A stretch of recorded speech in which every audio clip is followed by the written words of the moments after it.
Thomas the Tank Engine has worked his branch line for many years and knows it very well.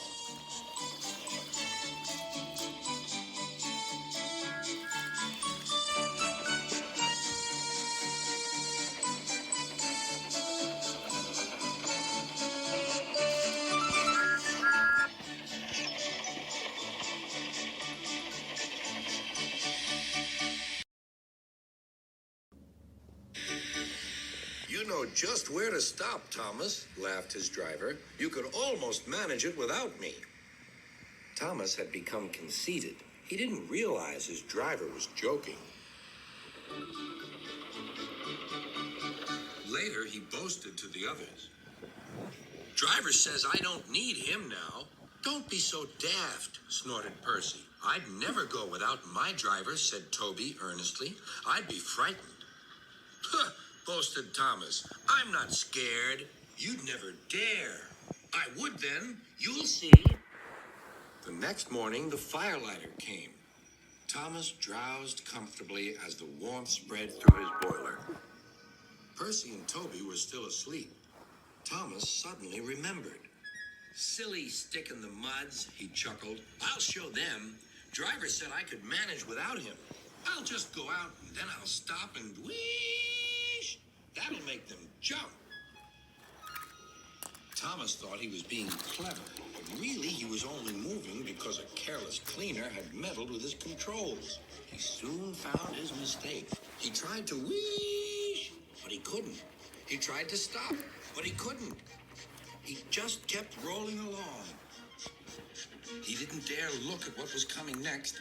There was the station master's house. The station master was about to have breakfast. Horrors, cried Thomas, and shut his eyes. The house rocked, broken glass tinkled, plaster was everywhere. Thomas had collected a bush on his travels.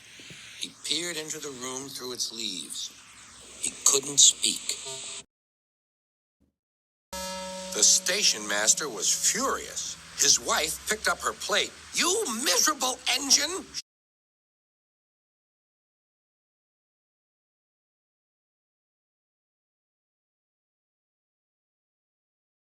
Up her plate. You miserable engine, she scolded. Just look what you've done to our breakfast. Now I shall have to cook some more. She banged the door.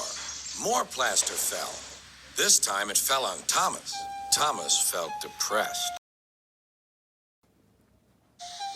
Workmen propped up the house with strong poles and laid rails through the garden.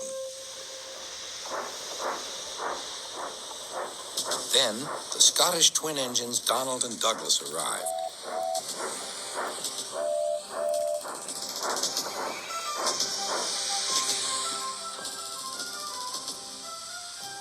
Dinna fash yourself, Thomas. We'll soon have you back on the rails. They laughed.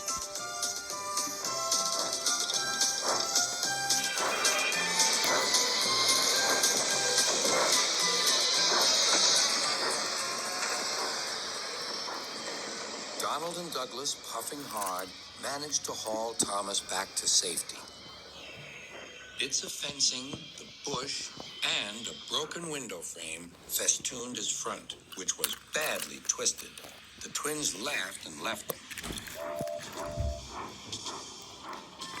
Thomas was in disgrace.